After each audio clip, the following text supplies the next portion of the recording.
Sementara macet saya membaca tentang perkembangan negara Islam yang menerapkan hukum Islam ya. Sekarang di 3 tahun terakhir ini atau 10 tahun terakhir inilah ya, ada 2 negara yang menerapkan syariat Islam dalam kehidupan mereka. Dan ternyata dua-duanya tiba-tiba menjadi negara yang sangat berkembang pesat dikala banyaknya negara-negara Islam yang terpuruk ya.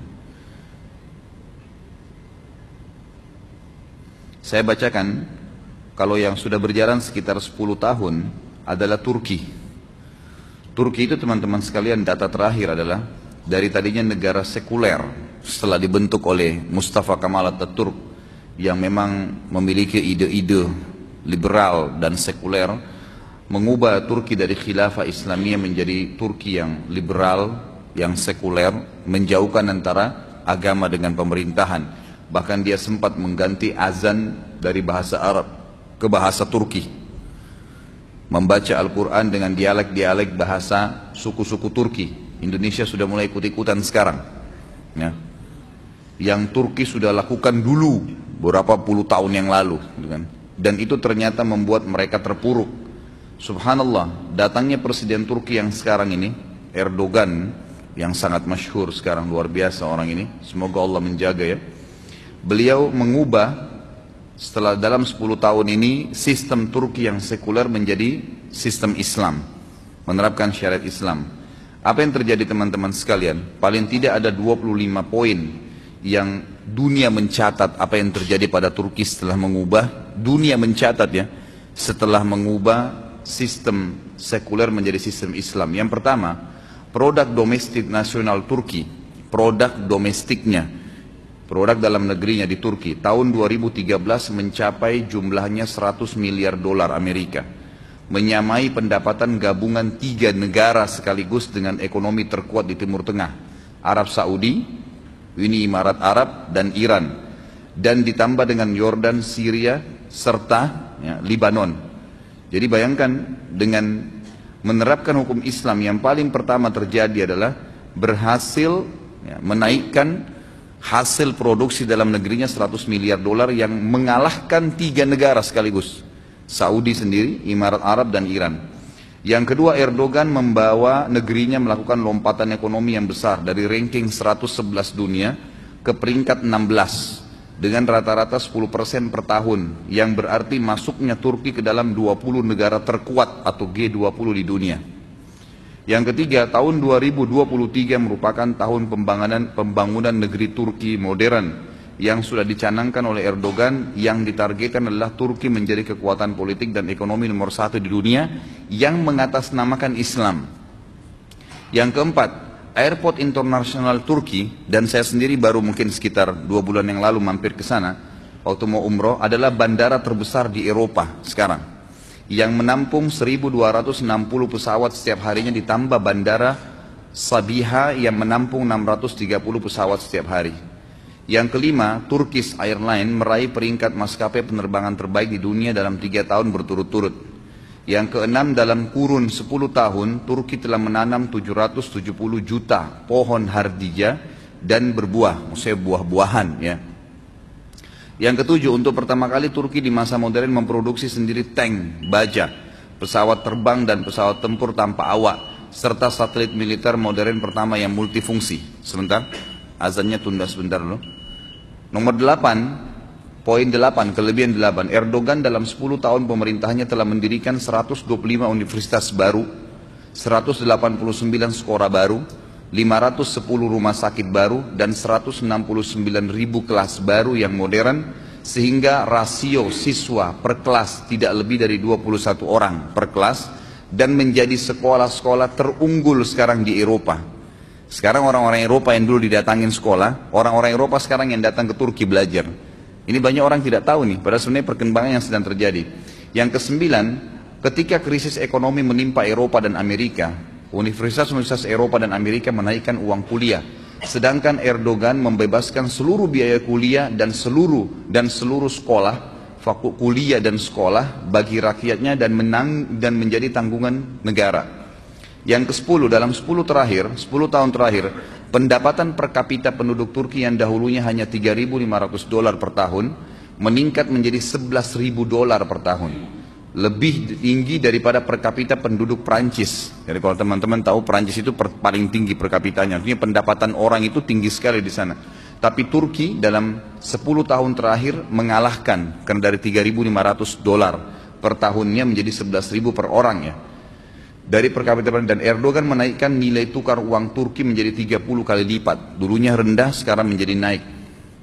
Yang ke-11 di Turki, negara sedang mengupayakan dengan sungguh-sungguh membiayai 300.000 ilmuwan melakukan penelitian ilmiah untuk menuju tahun 2023. Jadi dalam slogan yang diangkat sekarang sama Erdogan ini, tahun 2023 atau 2025, Turki sudah harus kembali seperti dulu, menguasai dunia dengan sistem Islam.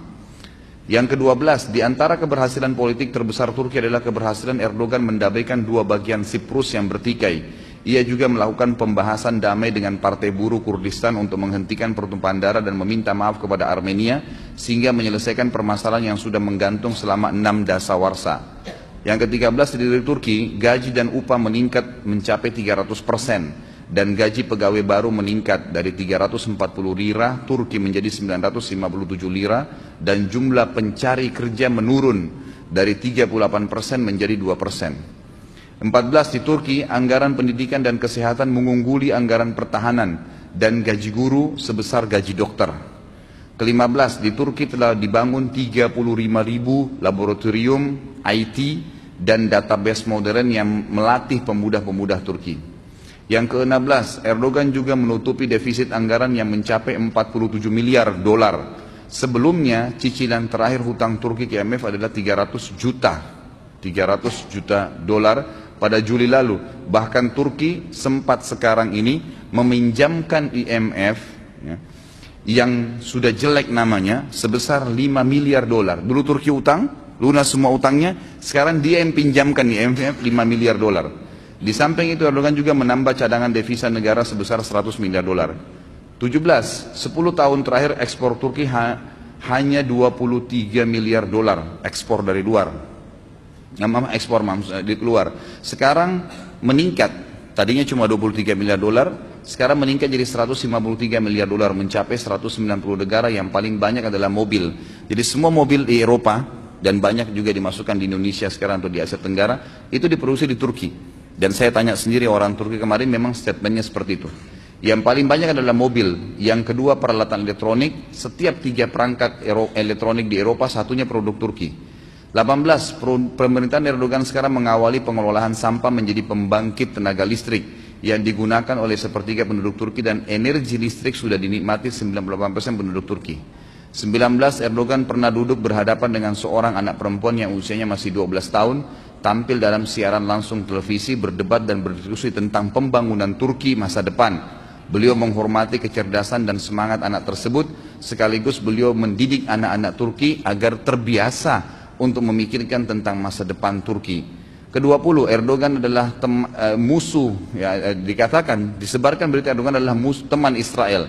Padahal sebenarnya Erdogan adalah musuh dari Israel. Bahkan Erdogan telah memberikan tamparan keras kepada Israel, dan dia telah memaksa Israel meminta maaf karena kasus kapal Marmara. Ada laut Marmara di Turki, itu pernah ditembak oleh orang Israel, maka dia memaksa. Dan Turki mengatakan peminta maafan tersebut akan diterima kalau mereka mencabut embargo Gaza, ya, sampai kalau tidak maka tidak diberikan maaf, gitu kan? Kalau tidak maka terjadi peperangan, diserang Israel.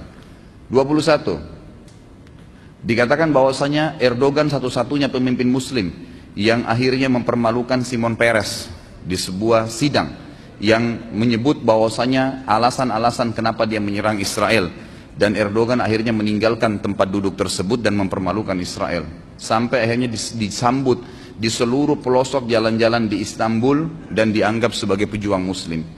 22, Erdogan juga menyemprot para demonstran penentangnya, ya, tetap aja orang yang ada menentang, dengan air dan tidak pernah menggunakan pesawat tempur, rudal ataupun bom-bom. Yang ke-23, Erdogan menolak anak gadis, ya, di Turki sekarang membuka hijab saat sekolah, bahkan mewajibkan hijab di negaranya. Yang ke-24, Erdogan satu-satunya kepala negara bersama istrinya mengunjungi Burma yang kemarin bermasalah dan bertemu dengan kaum muslimin di sana dari kawasan Myanmar yang dapat bencana, serta membawa kaum muslimin yang sedang susah menuju ke Turki dengan menyiapkan segala macam persiapan mereka, kebutuhan mereka. Yang ke-25, Erdogan menghidupkan kembali pengajaran Al-Quran dan Sunnah di sekolah-sekolah negeri setelah hilang kurang lebih 90 tahun, dihilangkan oleh pemerintah sekuler. Sekarang pelajaran dasar harus belajar Al-Quran dan Sunnah. 26, Erdogan menetapkan kebebasan berhijab di kampus-kampus Turki dan di parlemen, yang dulunya tidak boleh satu orang pun parlemen yang pakai jilbab masuk ke dalam parlemen kalau perempuan. 27, Erdoganlah pemimpin muslim yang membuat lampu di jembatan gantung terbesar di dunia di pantai Laut Hitam dengan penerangan yang sangat besar bertuliskan Bismillahirrahmanirrahim. Padahal ada salah satu negara Arab membuat pohon Natal terbesar di dunia dengan menelan dana sampai 40 juta dolar. Erdogan 28 mengembalikan pembelajaran bahasa Utsmaniyah yang berhuruf Arab di sekolah-sekolah negeri. Dan yang terakhir adalah 29, Erdogan melepas pawai 10.000 anak-anak muslim yang berumur 7 tahun di jalan-jalan Istanbul dengan penuh bangga. Anak-anak tersebut akan memulai kewajiban sholat berjamaah dan menghafal Al-Quran setiap harinya. Negara yang kedua teman-teman sekalian adalah Brunei yang terdekat. Begitu dibuka, begitu disiarkan bahwasanya Brunei menerapkan hukum Islam, maka ditemukan kembali kiang-kiang minyak yang jumlahnya bisa berjumlah 70 kali lipat dari apa yang dimiliki sebelumnya. Baru diniatkan, baru diterapkan, sudah Allah bukain. Bagaimana dengan Indonesia?